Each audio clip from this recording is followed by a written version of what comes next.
Hi, I'm Pastor Kurt, and this is your 5-minute Bible study. Today, we're going to be looking at 1 Samuel chapters 8 through 15. This is the beginning of the story of King Saul.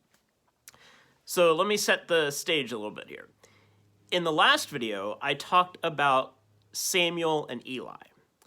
The boy Samuel was living in the temple with Eli, got this message from God to tell Eli that he and his sons were no longer fit to be priests. Samuel told Eli this message, and Eli accepted it because he knew it was a word from God. Well, then Samuel started to become popular. He became a judge and a prophet, and people started to respect what he had to say.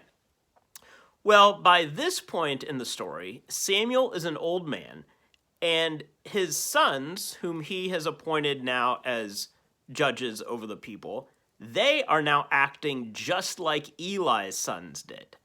They are being corrupt, they're not taking their responsibilities seriously, and the people have had enough. They basically tell Samuel, "You're too old and your sons aren't doing their job. We want a king now instead of judges. All of the other nations around us have kings. We want a king too." Well, remember, the people of Israel were supposed to have God as their king. God was their leader. So this call to have a human king was a very bad decision. And God even tells Samuel this. God says, "I'm supposed to be their king. Tell the people that they're supposed to follow me, not some human." Samuel delivers the message, and the people don't listen. They say, "We want a king, we want a king, we want a king. Everybody else has one. All the cool kids, they have a king. Why can't I have a king too?" So God agrees to give them a king after giving them this warning.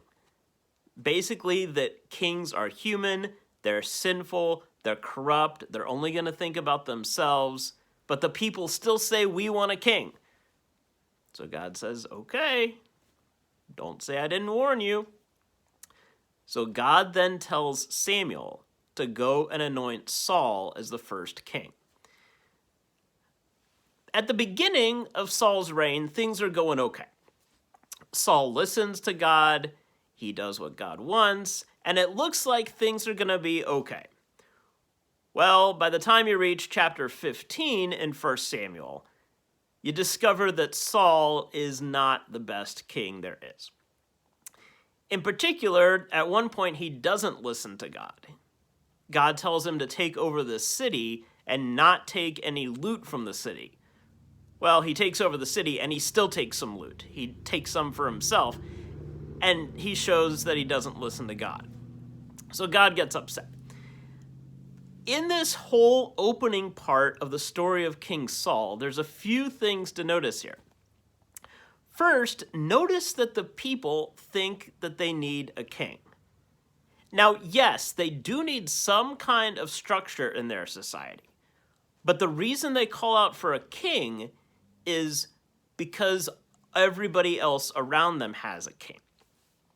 How often in our society do we think we want something simply because other people around us have that same thing? In a way, it's jealousy, but in a way, it's also thinking that God's not going to provide for you, or thinking that you're not going to be cool if you don't have what they have. So that's the first thing to notice here. The second thing to notice is God's warning about kings. Kings are still human. They're still sinful. They still make mistakes. They're still flawed. Yes, we need people in leadership positions, but they are still human. Our allegiance should still be to God first. Well, as the people discovered, having a king isn't always the best thing. And we'll see that more as we look further into the narrative of the monarchy. But just for now, for this opening bit for the story of King Saul, notice that just because other people have something, that doesn't mean it's a smart idea for you to have it. And second, our allegiance should be to God before any other person. There's your 5-minute Bible study for the day. Please remember to like, comment, share, and subscribe, and I'll see you next time. Thanks.